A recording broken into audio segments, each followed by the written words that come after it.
You guys aren't going to wear those things tonight, are you? Oh, yes, we are. Yeah. Really? We're representing our people, the Palestinian people. We're in Orange County. So, you think I should wear the black one? He should wear the red one? No, man, take him off. Oh, we don't have a country. Look at that headdress. Hey, we're not going to do that. No. Something? All right, look. Let's settle it how we always settle it. Take them off. Oh, no. You move. No. Take off the headdress.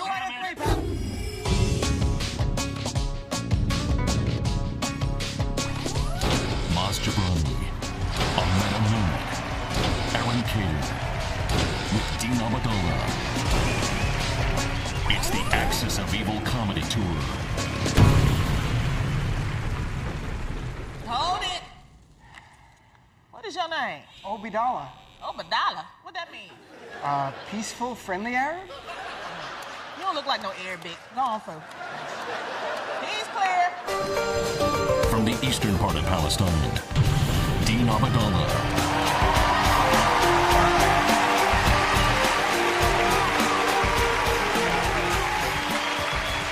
Thank you guys so much for coming out to the Axis of Evil. Let me ask, how many people have a Middle Eastern heritage here tonight in our crowd? Wow. It's great to see so many Middle Eastern people coming together in one place voluntarily. Really. We want to thank everyone who's come out to support us, the Iranians/Persians, Arabs, white people, FBI, ATF, Homeland Security. The cameras are for Comedy Central.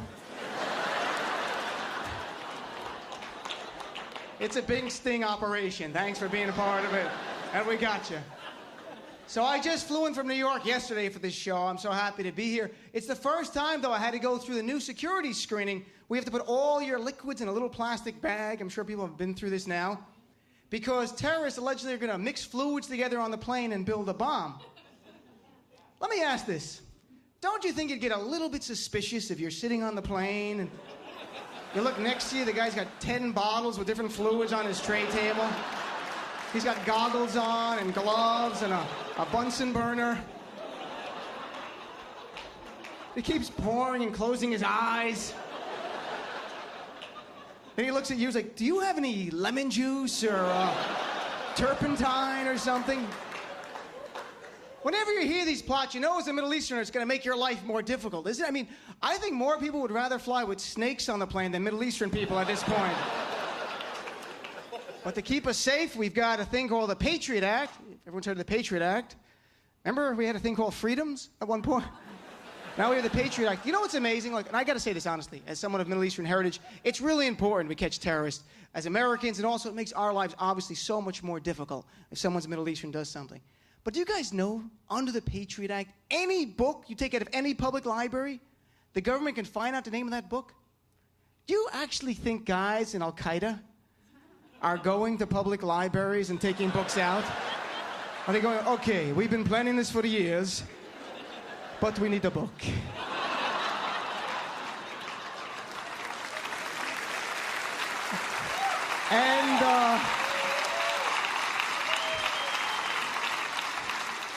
And we're like $30 over budget, okay? It's me, I had an impulse buy, okay. Omar, will you go to the library and try not to look suspicious? And he walks in, he goes, hello, Miss Librarian, how are you? I was looking for a book for me and the guys in our club. Do you have a book on how do you say waging a jihad against the infidel dog? Is there a holy war section out here someplace? Honestly, do you really think there are books in the library, titles that would give guys in Al-Qaeda away? Like, I'm Al-Qaeda, you're Al-Qaeda? Or chicken soup for the terrorist soul? It scares me. The government wants to know what you're reading. President Bush wants to know what you're reading. You know why? He's jealous.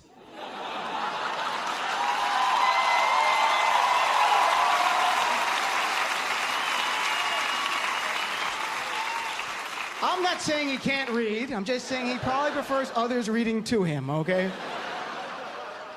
He had moved up slightly the last few months in the approval ratings, but as of last week, new poll, he's fallen back to a 34% approval rating. Statistically, to put it in perspective, herpes has a higher approval rating right now than President Bush. E. coli is gaining on the man, okay? Spinach is going to beat him any day, I'm pretty sure. Now, I have problems with him policy-wise, but he is funny at times as a president. I mean, he says, I don't know how most people say Al-Qaeda or Al-Qaeda, right? Listen to President Bush, I'm not exaggerating. He now says Al-Qaeda. Al-Qaeda. It's gone from a Middle East terrorist group to a Mexican restaurant.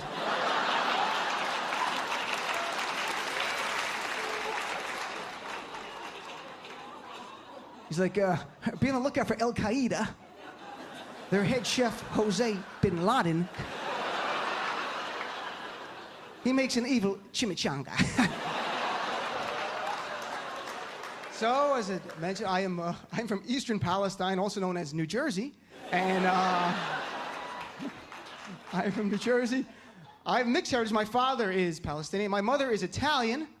And for the non-Italians here, maybe you can relate to being Italian. Have you at least been to the Olive Garden? You ever worn a tank top to a job interview? Just my mom, fair enough. Well, my last name is Obidala. I know many people in here can relate to this. For the non-Middle Eastern people, do you know what it's like being of Arab heritage with a Muslim last name living in America the last few years? I could use a hug. It is so weird. Before 9/11, I'm just a white guy living like a typical white guy life. All my friends had names like Monica and Chandler and Joey and Ross. I go to bed September 10th, white, wake up September 11th, I'm an Arab. And it's weird to be Arab in a different world. It's a place where people say things to my face about my own heritage. I think one of the best ways to explain what it's like to be Arab American now is to share with you some of the comments people have said to me about my own heritage to my face. And I've actually written them down in this notebook, together with the name and address of each person who said it. But these are actual, I'm not exaggerating, these are actual comments people have said when I tell them I'm Arab. Oh, you're Arab. Wow, I love hummus.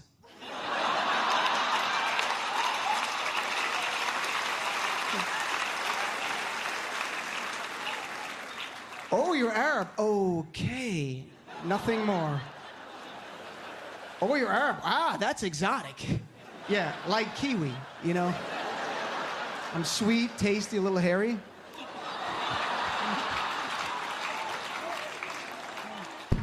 Oh, you're Arab. Why are your people so angry all the time? Caffeine? I don't know what to tell you. Oh, you're Arab, but you look so nice. This one makes little sense, but I've heard this several times. Oh, you're Arab. What a coincidence. I love Indian food.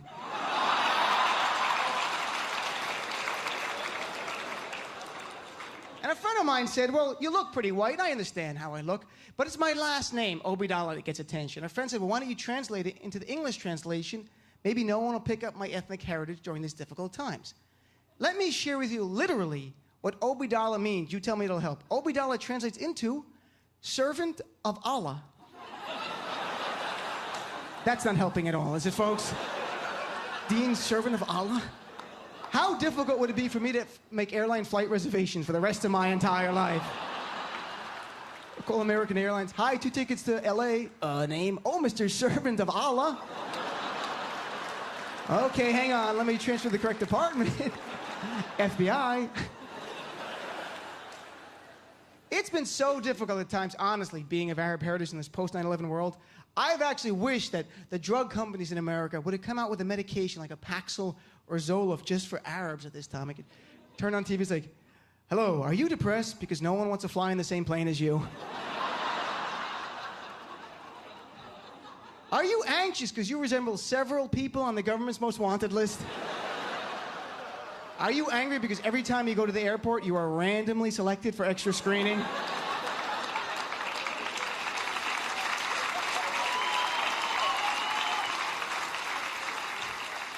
You get randomly selected even when you're just dropping a friend off at the airport? Do you just want to be treated like a white person again? Then you need Arabagon. The first medication designed especially for Arab Americans in the post 9/11 world. Arabigan goes right to work. Within days, your facial and body hair will stop growing. That goes for Arab men and women. Within weeks, you'll no longer use words like Habibi or my friend. Instead, you'll start saying words like pal, chief, and amigo. And Arabigan comes in great flavors you'll love, including hummus, falafel, and lamb.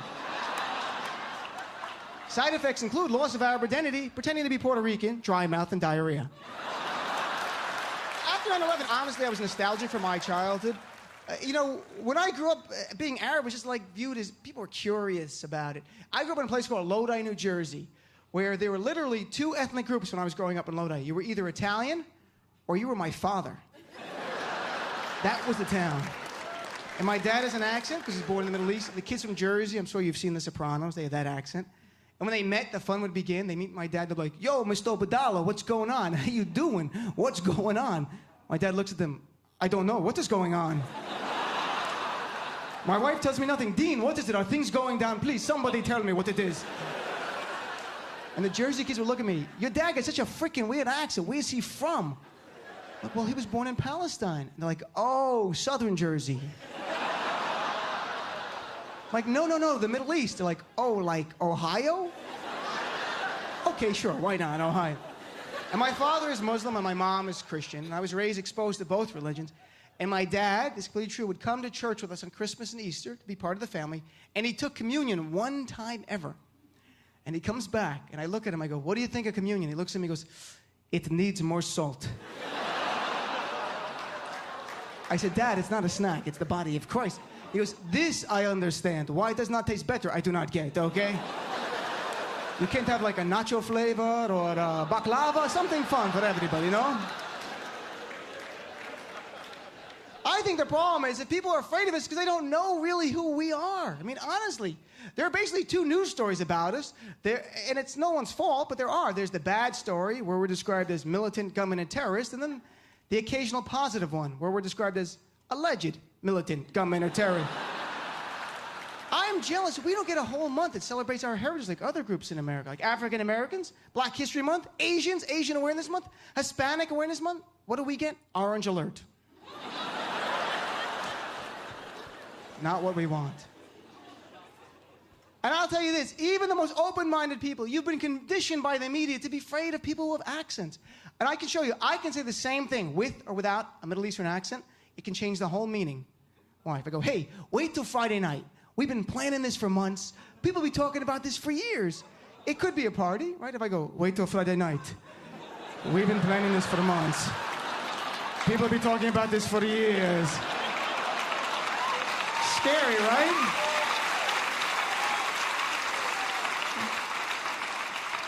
It's scary because sadly you're all racists, okay? It's so, and our world has changed. And I'll tell you, I always tell people, I'm not white now anymore. And they go, well, you look white, I understand. But white to me in America is not skin color, it's status. It's the way you're treated in society. And let's put it this, thank you, my one friend. But let me put it this way. This difference between us and white people is white people never suffer as a group when a few people do something bad in their group. You know, Middle Eastern people do. And honestly, white people, let's be honest, done your fair share of bad things. Corporate scandals, presidential assassinations, NASCAR, Paris Hilton, country music. That is audio terrorism to me, my... And then people aren't satisfied enough. Racial profiling of Arabs and Middle Eastern people is not enough. Now, have you heard this? They want to do religious profiling of Muslims at the airport. But it's not in your passport. So is now TSA officials going to throw in a little question here and there to figure out your religion? They'll start out subtly like, oh, did you pack your own bag? What do you think of pork? If I drew a cartoon of Muhammad, would you get mad? When I say Mecca, do you think of a holy place or an urban clothing line? Or maybe they'll have like a huge ham sandwich at the checkpoint. If you don't bite it, extra screening. We are so racially profiled now. And I specifically say Arabs because of this expression. I've heard this expression on TV. People have said now, Arabs are the new blacks. Because law enforcement is now focused on Arabs over blacks. I'm going to be honest. When I heard the expression, Arabs are the new blacks, I was excited. I'm like, oh my God, we're cool. White kids in the suburbs and the OC in Jersey, instead of acting black to be cool, start acting Arab with their friends. Dressing Arab, wearing like a traditional Arab headdress, tilted to the side to be cool. Open shirt, gold chain, smelling like lamb. Walking up to each other going, what up, Mustafa? Where my Arabs at? Arab, please.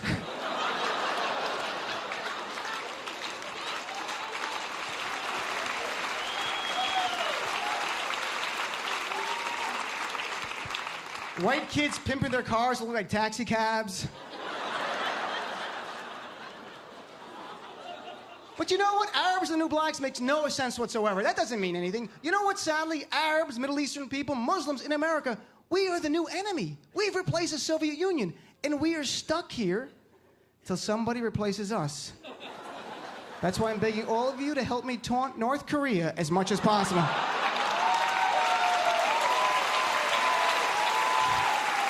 It won't take much. Kim Jong-il, the North Korean leader, is crazy. He wants attention. He's like the middle child of the axis of evil, this guy. Have you seen him with the big glasses and the hair? He's like a James Bond villain, you know, like petting the cats and stuff. And I got an idea to get Bush interested. We tell Bush, Kim Jong-il has got tons of oil in his hair. So, well, before I go, I can only hope that, we all hope people understand this more. And I also hope, selfishly, for peace in the Middle East. I have a lot of uncles and cousins who live in the West Bank. I'm sure other people have family there, or they're tied to the region by religion. And I so believe that if Ehud Olmert, the Prime Minister of Israel, and Abu Mazen, the President of the Palestinian people, made peace, one, they get the Nobel Peace Prize. That's a given. I also think they would get commercial endorsements worldwide as a result. Hear me out. One day you turn on TV and say, hello, I am Ehud Olmert. And I am Abu Mazen. For over 50 years, our people have fought each other tooth and nail. In fact, we hated each other very much. But through it all, we've always agreed on one thing: the great taste of Miller Lite. Less filling tastes great. Less filling tastes great. Now we fight only about beer. You guys, thank you very much. God bless you. Thank you so much for coming out.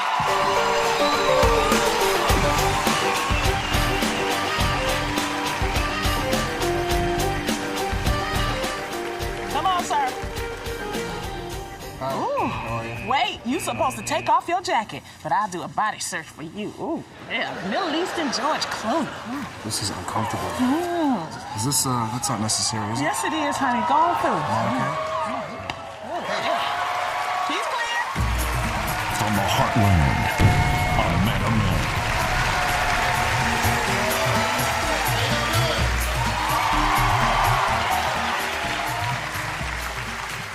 Well, thanks for coming out to the Axis of Evil comedy tour.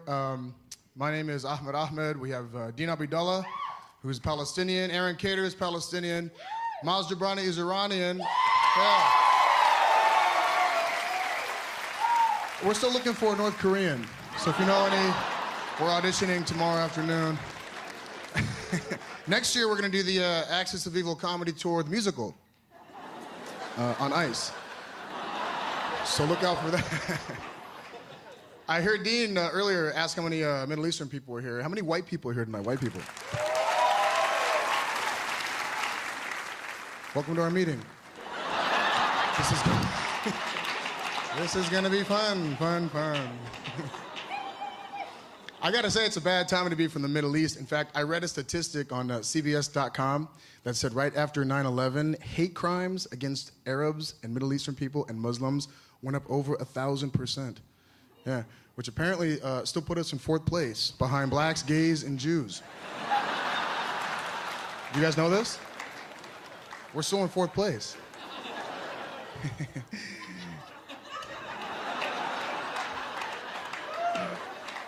So what do we have to do? I mean, we can't even win in hatred. I want to be number 1 in something. Such a bad time. I got to fly to London at the end of the month, and I hate flying because my name's on like 9 lists. I Googled my name, and it matches the name of a guy in the Middle East who's a terrorist. I think he's in the Middle East Googling me going, there's this guy in America, man. People go up to him, hey, man, you're so funny, tell me a joke. I'm not the comedian. I'm a terrorist. You want me to prove it to you? I'll blow myself up right now, I swear. I hate flying, though, because I always have to go through the TSA. They always stop me and go, Mr. Ahmed, we're going to have to pat down your midsection. So I always look at him and I go, promise?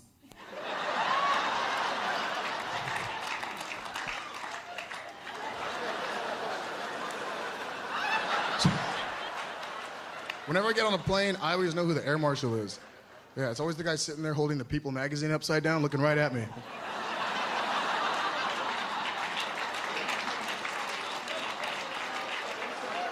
I went to hotwire.com to order a ticket online. Anybody ever use hotwire.com? That's a shady website. They make you purchase your ticket first, then they tell you what airline you're flying out on and what time you fly out. So I purchased a ticket, and it turns out I had to fly out at like 4:30 in the morning on like Zimbabwe Air, stop over in Bangladesh and sit next to farm animals. And they ask you all these questions on the website like, are you prepared to swim? It's like, are you prepared to what? Can you operate a parachute? This conversation never happened. Went online and ordered a ticket on Southwest Airlines. Anybody ever go to Southwest Airlines? They are cheap, man. They're so cheap, when I got on the plane, the pilot asked me for gas money. That's how cheap they are, all right? Only reason I fly Southwest is because they don't check Middle Eastern people. Try it. Every time I fly Southwest, well, Mr. Ahmed, you're Arab and you're Muslim, huh? Go ahead, we'll probably crash before you do anything. Go ahead.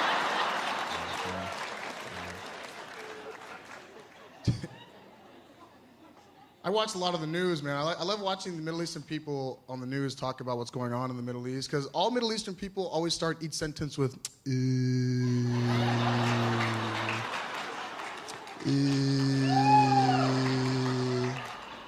the damn United States of America, they come into our country and they bomb our... Just finish the sentence, Mustafa. I got to go to Dubai. I did comedy in Dubai, and that's a Muslim city. And anybody ever been to Dubai? Here in Dubai? Have you? How cool is that place?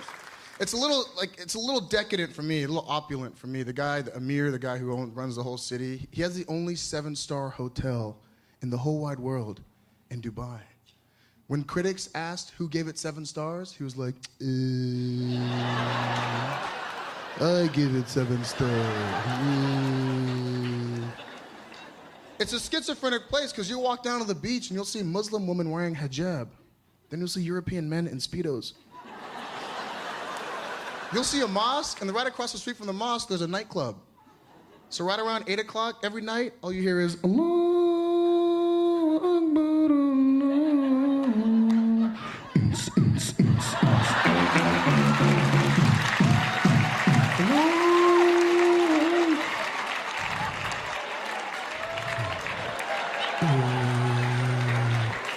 I don't know, I'm so confused.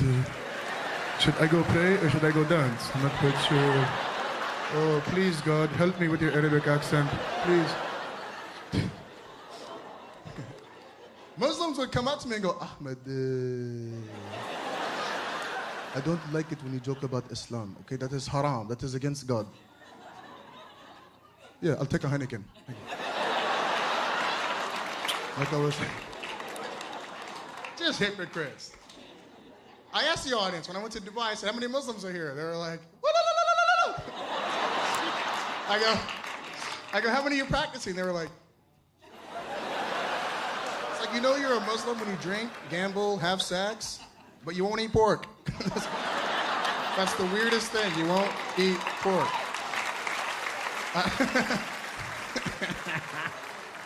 See, I live in Los Angeles, California. There aren't any Muslims in Los Angeles, California. A lot of Jews. Any Jews here?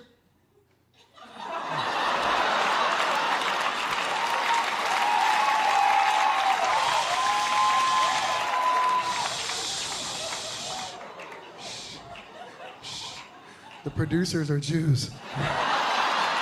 You're gonna get me fired.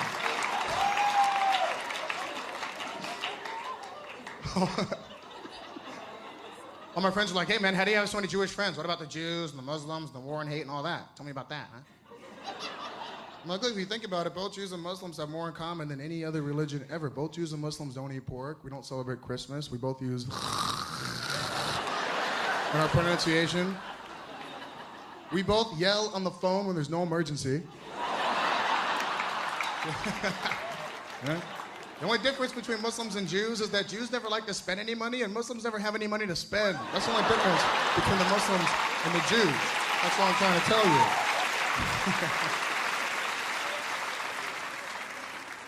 I love living in Hollywood because I've been blessed to work with great people, and I stopped doing acting a long time ago, and I got into comedy because in the acting world, they always stereotype you. Like I was always cast to play the terrorist. Imagine that. I was in a movie a while back where I played a terrorist, and the movie was about a bunch of terrorists who hijack an airplane. Imagine that. My agent called me and said, we should go in and read for this part. I said, what's the part? She said, terrorist number 4. Because number 1, 2, and 3 went to a black guy, a gay guy, and a Jew. Number 4. Didn't even want to go in on the role. My agent said, go in and read for this part. I said, all right, I'll just go in and meet the director. So I go and meet the director, the casting director. I read my lines over the top because I just wanted to have fun with it. The director went nuts. He was like, okay, do it one more time. Sit down, you will obey, or I'll kill you in the name of Allah.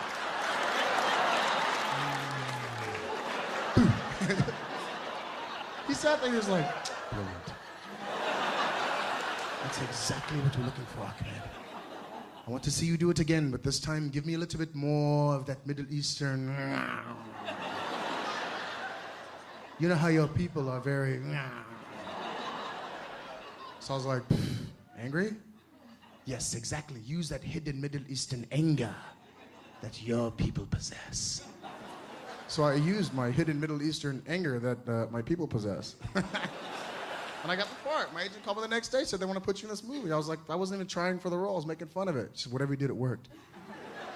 They want to put you in this film. I said, look, tell them I said thanks, but no thanks. Every time I take a part like this, it's like feeding the beast. It's like putting fuel on the flame. No way. Yeah. Thank you. And then she said, well, they want to pay you $30,000 for a week of work. So I was like,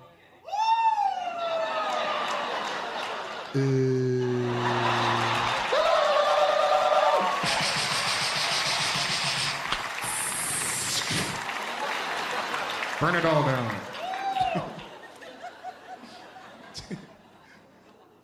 So now we're doing the comedy, making fun of what's going on in the Middle East. We have to laugh at ourselves, I think, right, people? We have to laugh at ourselves. I'm watching the news, too, and it's like, it's kind of messed up because they're showing, like, all these terrorist groups. Okay, there's, like, several organizations out there. Islamic Jihad, people think Hezbollah, Hamas, Al-Qaeda.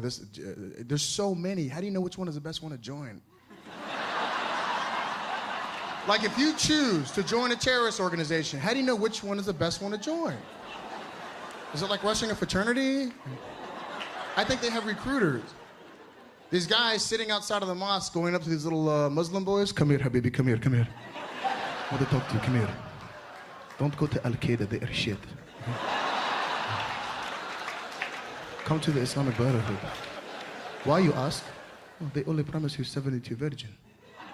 We'll give you 72 virgin, 1 whore. And a goat. Hey, you guys have been fun. God bless you. Thank you.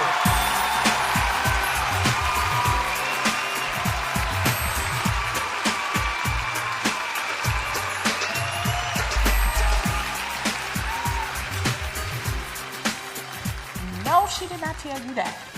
Tell me she did not tell you. No, she did not tell you that. No, she did not. No.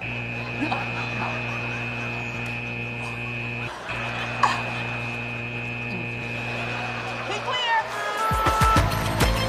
From Midtown Palestine, Aaron Cater. You guys, thanks for coming out. What a beautiful crowd, beautiful crowd, beautiful, beautiful. Thanks for coming. My name's Aaron Cater. I'm a Palestinian. Any Palestinians here? Hey, ahlan wa sahlan. Yeah, usually Arabs don't come to a comedy show. I mean, it's really difficult. I mean, in the past, Arabs would come to the comedy show, but they'd sit in the back in the dark and go, yeah, that was funny. I like that. That's very good. Very funny. Very good. Hilarious, my friend. Seriously, that's almost very... You can almost hear me laugh. It's that good. It's that good. Yeah. Anyone who thinks Arabs don't have a sense of humor, I will kill you and burn your flag. I will do it. We have a very good sense of humor. My grandfather, when he immigrated to this country, his name was Abu Khadir. But then at Ellis Island, they changed his name to Cater.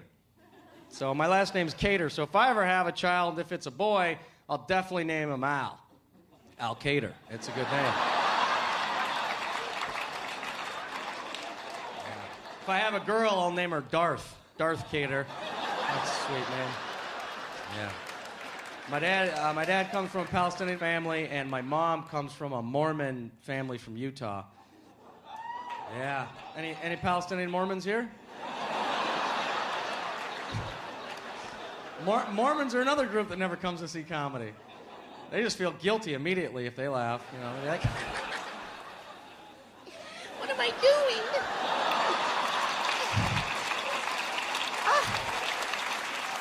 I have to repent. yeah. I got a cousin named Jihad. Any Jihads here? It's a very popular name in the late 70s. I got a cousin named Jihad. He takes the bus now, everywhere. Can't fly. He called me from a Greyhound station, seriously. And he calls me and he's like, this sucks, they're frisking me and IDing me and looking at me funny. Screw this, man, I'm changing my name to Raymond. That's good, now your name's Raymond. Abdul Majid. That doesn't change anything. Think.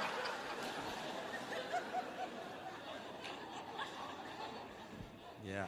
Growing up Palestinian, too, people would be like, what are you? Greek, Italian, Jewish? What are you? Palestinian. Pakistilian? What the hell is a Pakistilian? Pakistilia, that sounds made up. So where's Pakistilia? They're like, there's no such country as Pakistilia. I guess there's no Palestine either. You ever heard of Israel? Oh, so you're Jewish. How many rocks do we have to throw? Goddamn! I mean, come on. I mean, we're responsible for like half the terrorism in the last 50 years, huh? Let's pronounce it right. Palestine, Palestine, Palestine. Jeez, hurry. Whatever, Jew. Jeez. Never looked at a map. When I turned 19, the Mormons asked me, they pulled me aside. They didn't want me to feel left out, so the Mormons asked me if I wanted to be one of those Mormon missionaries. You know the Mormon missionaries? I ride a bike and wear a name tag and sleep in a bunk bed with another boy for 2 years. I part my hair on one side and I read one book and now I get it, you know? And they asked me to be that guy. They're like, have you thought about going on a mission? I went, yeah, look, to an Arab, a mission's a whole different deal. Generally, we don't come back from those. Thanks for asking.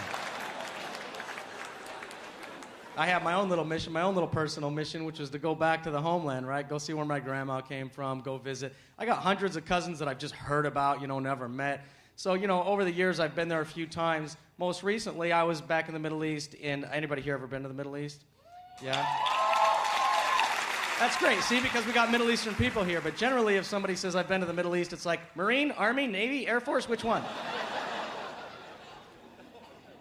But, you know, I went over there after 9/11, and I was visiting a cousin in Amman, Jordan, right? And I'm driving around with my cousin who's like, all bitching and moaning about America, right? You son of a bitch, America.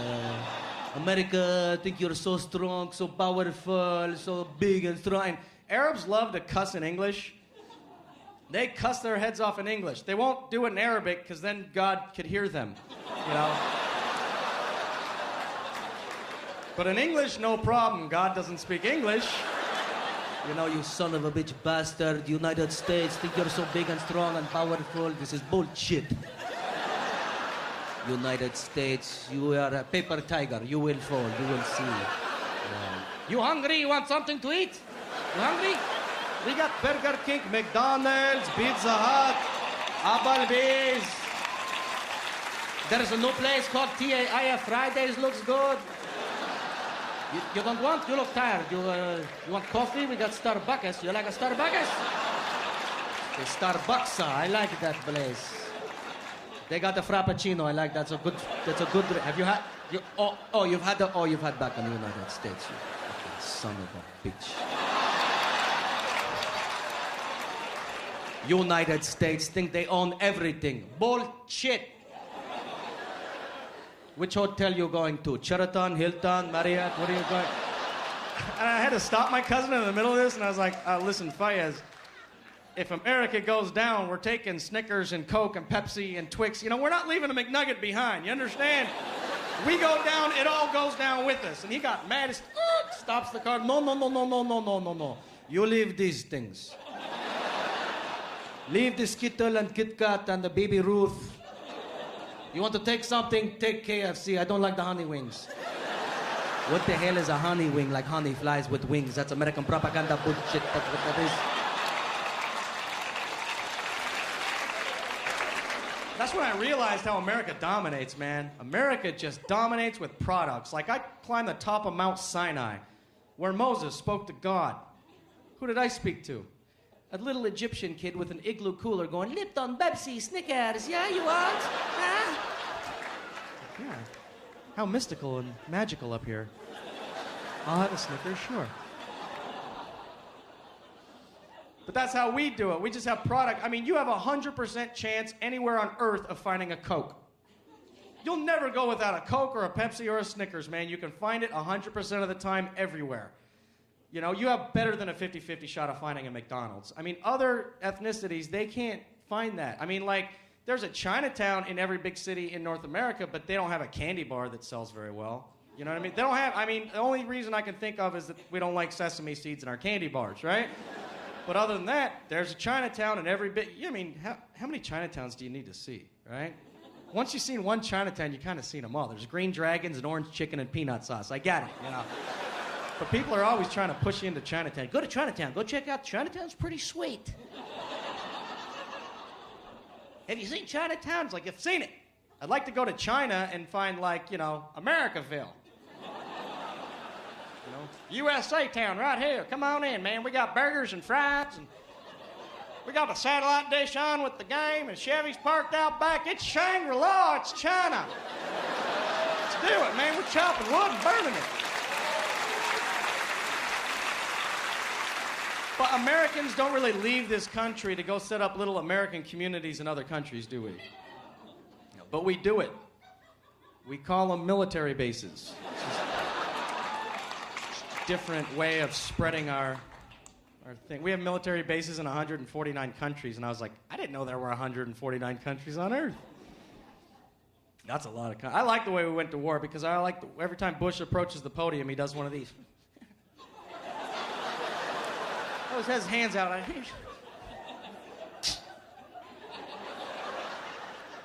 I don't know why, but he always gets that look in his face before he talks, like.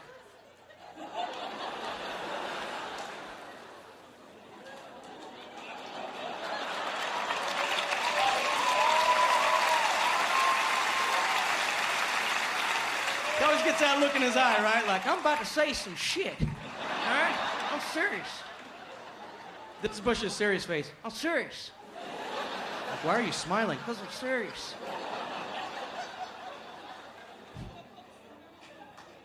Remember, we went to war. Like, he comes out and he looks at the pony. He looks right in the camera. And he goes, "Hey, Saddam. Hey."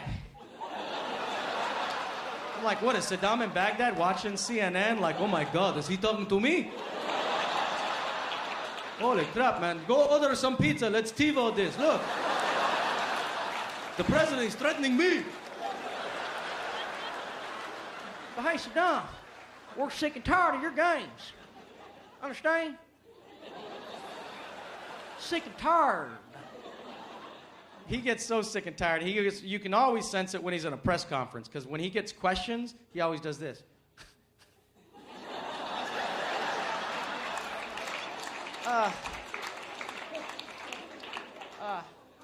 That's a serious problem. We'll take care of it. Next question. Wow. I wish Bush would get it. I mean, sometimes Bush deflects questions. You know, like he'll get the question and he'll just deflect it all together and just say some things we already know. Like, you know, look, you want to get somewhere? You walk or you run. You understand? Like we're stupid. You know what I mean? You get on a bus or a bike or a motorcycle or a train or a car. There's only so many ways you can go, all right? Or you fly. Next question. Thanks, Dr. Phil. Clears that situation up. I wish Bush would snap at a press conference one time. Wouldn't that be great if he just, like, lost his cool? Like, he was at an outdoor press conference, lost his speech in the wind, his little earpiece falls out, and he has to improvise. You know, gets that one question from Helen Thomas he doesn't want to deal with. You know, just goes, how about fuck you, all right? How about that? You, fuck you, all right?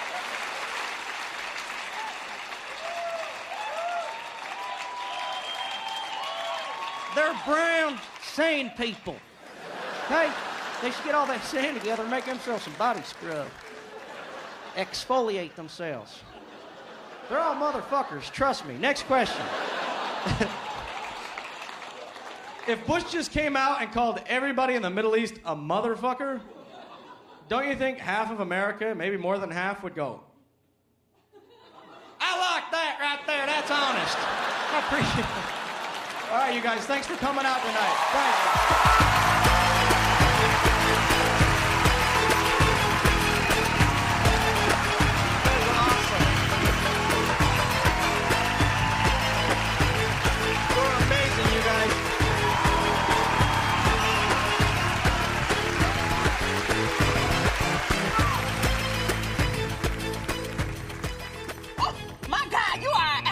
Yeah. 13 going on 30? Yep. Friday After Next? Yep. The Interpreter? Guilty. I ain't like none of them movies. You having a check. Wait. Cavity check! Oh, hey, wait. Will this help with that? Now, I like that kind of movie. Go on, Pooh, baby. All right. From the suburbs of Iran, Monster Brony.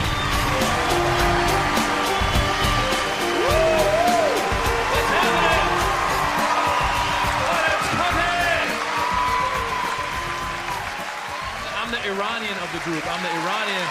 Woo! Woo! Iran! Iran! That's what we chant at soccer games. Yeah, I'm the Iranian. It's funny because I tell them, my American friends, I go, yeah, I'm Iranian. They go, oh, so you're Arab. And I'm like, no, we're actually different. We're not Arab. But, we're similar. We're all getting shot at. That's one thing. But Iranians are actually, ethnically, we're actually, we're Aryan. We're white. We're white. So stop shooting. That's what I'm trying to... And then my American friends go, well, how can we tell you apart? How can... And I go, well, it's in the accent. It's in the accent. Iranians, when Iranians speak, they talk a lot slower. Iranians talk like this. Iranians talk like this. We talk very slow, like, maybe we just shot some heroin. We are falling asleep. How are you? How are you? I am Iranian. How are you? How are you? It's Iranian. Okie dokie. It's Iranian. Take it easy. Don't worry about it. I'm Iranian. And Arab talk a lot faster. Arab talk faster. Arab talk a lot faster. Arab talk like they just some cocaine. They're talking. How are you? How are you? How are you? How are you? Ahlan wa sahlan. Ahlan wa sahlan. How are you? Ahlan wa sahlan. Iranian is slow. Iranian, we Iranian don't even say they're Iranian. Iranians say they're Persian. Iranian, we say we are Persian. It sounds nicer and friendlier. We even smile. When we say we're Persian, we smile. I am Persian. I am Persian. I am not dangerous. I am Persian. I am Persian, like the cat. Meow. I am the cat. Meow. I am Persian, like the rug. Hello. Rug, colorful, hand-woven. Arab faster, Arab a lot faster. And it's funny too because Arab, like my friends like Ahmed, these guys, like when they speak perfect English, no accent, but when they say the word Arab, they get very guttural, very, they're very proud to be Arab. And it's weird, it's very violent. Like I was like, hey dude, where are you from again? He's like, me? What am I? Me? I'm Arab. I was like, what the hell? Hey, calm down. I'm Arab, all right. I am Persian. Meow.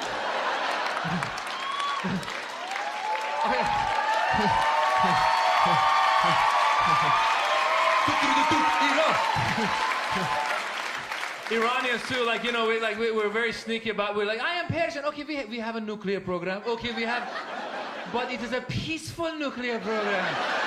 Peaceful. If we blow you up, then we hug you. Come on, take it easy. Take it easy. Oh my God, yeah. But no, we are very similar now, man. We are. I know you guys get I get stupid questions. I know you do too. Like people think just because I'm from the Middle East, I'm an expert on the Middle East. So like I got a friend, like anytime the gas prices go up, he'll always ask my opinion about it. He'll always corner me. Hey Maz, in your opinion, what's going on with this gas thing? What's gonna happen? What's going on? 50 words or less. Break it down, would you? You're my Middle Eastern friend. I'm like, dude, I don't work at OPEC. I don't know. I pay the same price as you know? Like, I don't have like a discount pump at the gas station. You know, I don't walk in like, Hassan Hussein discount pump? Okay, my friend, fantastic. Yeah.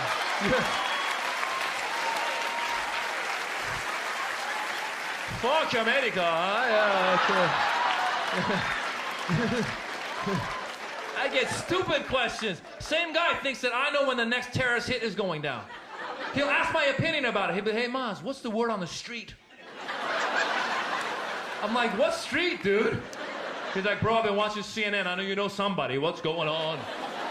I tell him, dude, I don't know any terrorists, okay? I never met one or talked to one, not even accidentally.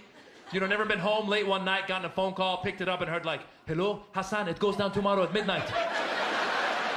Who is this? Oops, sorry, wrong number. Even that. It's funny because I do get those questions, and I did that joke one night at a show, and another friend of mine was at the show, and then he emailed me the next day. He was joking with me, emailed me on my Hotmail. He said, hey, Maz, had a great time last night at the show. By the way, when's the next terrorist hit going down? Ha. So I got it on my Hotmail, and I was like, well, I'm not being flagged. I can respond, right? So I was like, hey, man, I've been talking to Al-Qaeda, and the next terrorist hit is going down the Lower East Side of Iceland. Ha. Send. Yeah, next day, tried to log on to Hotmail, account closed, access denied. I was like, oh my God, I got flagged. I was freaking out, and I tried to contact Hotmail, you know, to tell them I'm a comic. I put ha.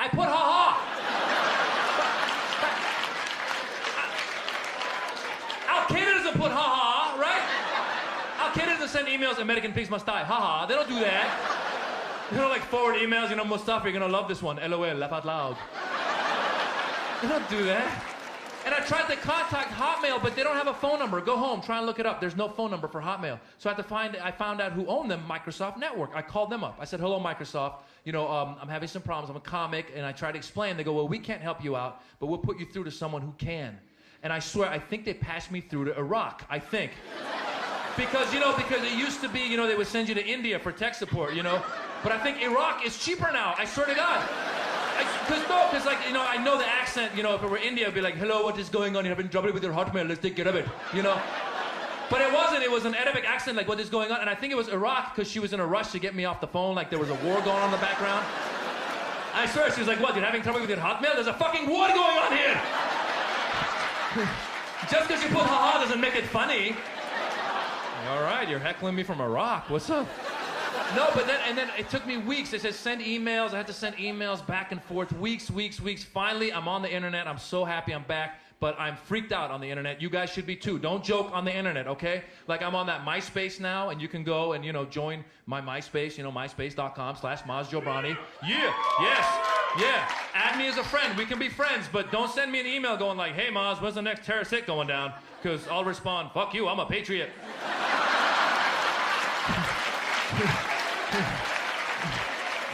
You're looking for Ahmed.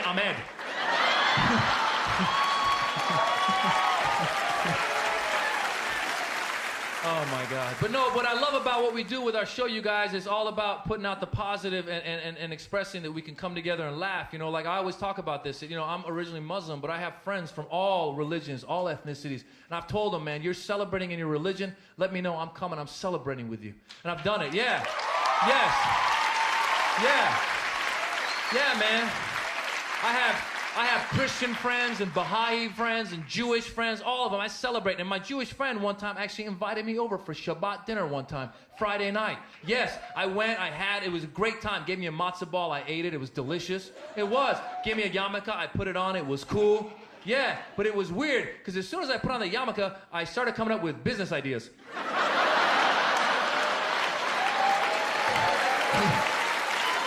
Is that supposed to happen? My IQ increased by 20 points. My bank account doubled. It was strange. No, actually, I did come up with business ideas. So I put on the yarmulke and I'm bald. It started sliding. I was like, dude, you need like a Velcro yarmulke. And he's like, we can't do that. I go, okay, how about a suction cup yarmulke? That's a brilliant idea. Just lick it and have a nagila.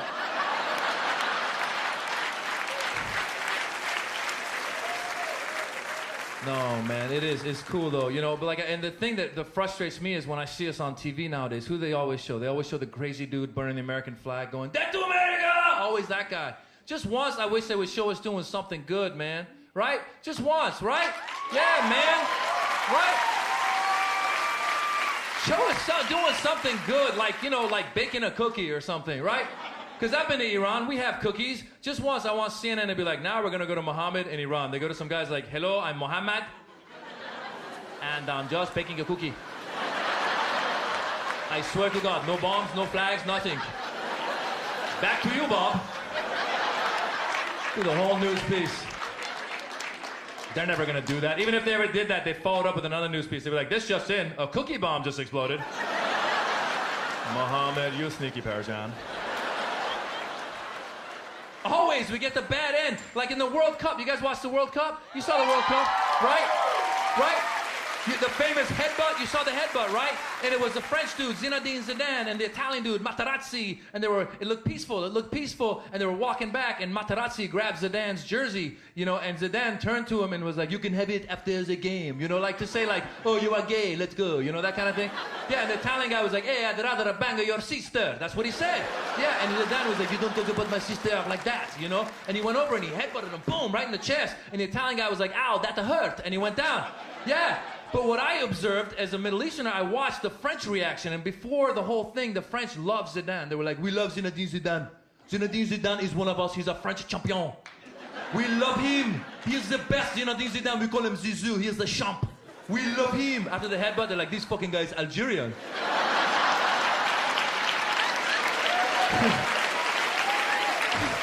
He's Muslim. We should have known it all along. They're crazy. We get the bad rap, man. You know who's doing well and breaking stereotypes, mainstream media, and I'm proud of them, are Asians. Breaking stereotypes, mainstream media. This is how I figured this one out. I was watching. There was a car commercial for Mercedes-Benz. And the drivers of the car in the commercial were Asian. Yeah, how crazy is that? Right, because the stereotype is Asians can't drive. That's the stereotype, right? But Mercedes was like, no, they can drive. They will drive. They'll drive our cars. Right? And I mean, if you want to read between the lines, you could say Mercedes was making a racist statement, you know. You could say Mercedes was saying, hey, we're a safe car. So safe even Asians can drive it. But at least there's Asians in commercials breaking stereotypes, right? Middle Easterners aren't breaking stereotypes, not in commercials, right? You never turn on the TV, see like a United Airlines commercial with a Middle Eastern pilot. Right? You never see me stand there go like, come fly the friendly skies. I dare you.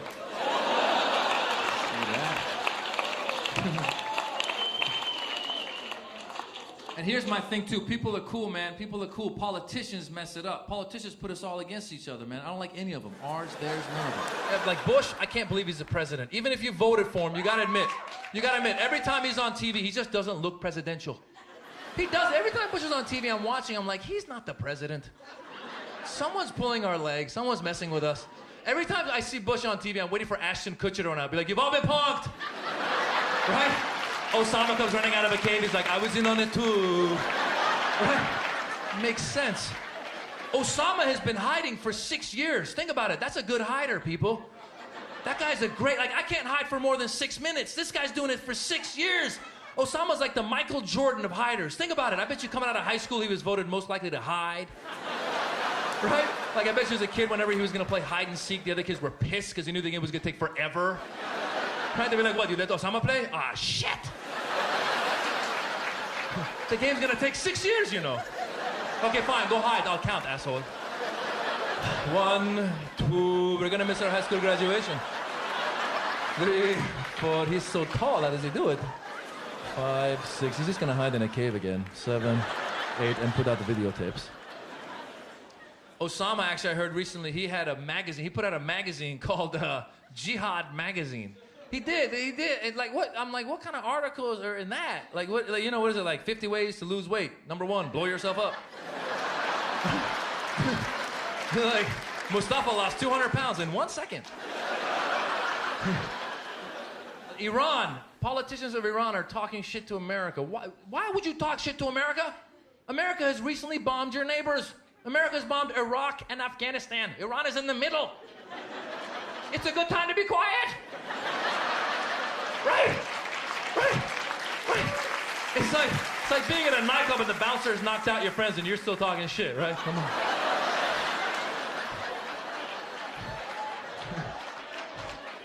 I'll tell you why Iran is talking shit.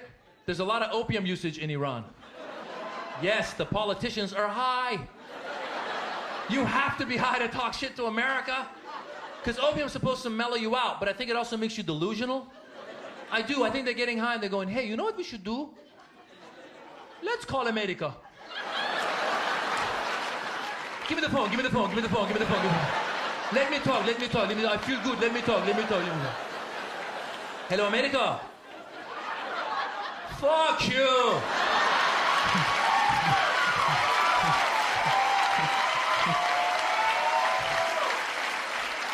Bring it on, bitch.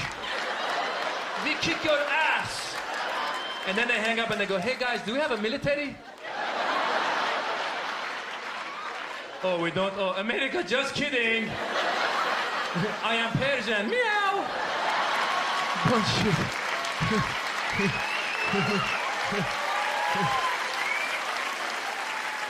The next day, the president of Iran's like, did I drunk dial Bush again last night? Oh, stop drunk dialing Bush.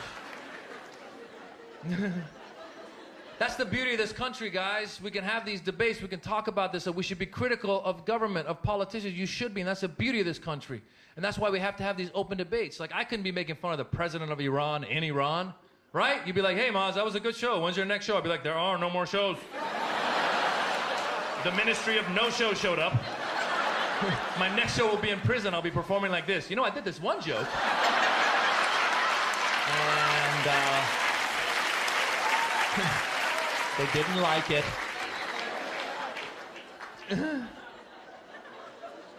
I was expressing myself one night at a comedy club and talking about peace, and this one guy disagreed with me, and he starts going, boo! And I go, you're booing peace? He goes, yeah. And I go, you're an idiot. He goes, you're an idiot. I go, I'm gonna kick your ass. He goes, I'm gonna kick your ass.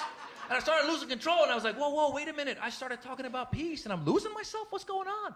And I had to stop and think, did my, heroes of peace ever lose it? Did Martin Luther King Jr. ever just lose it? Did Gandhi ever lose it, right? Did anyone ever say something to Gandhi where he's like, all right, that's it, the loincloth is coming off. Let's go. Hold on to these sandals while I kick his ass. Let's go. Come on. Oh my God, I can't fight. You're lucky I only had 2 grains of rice today. I'm so tired. I'm so tired.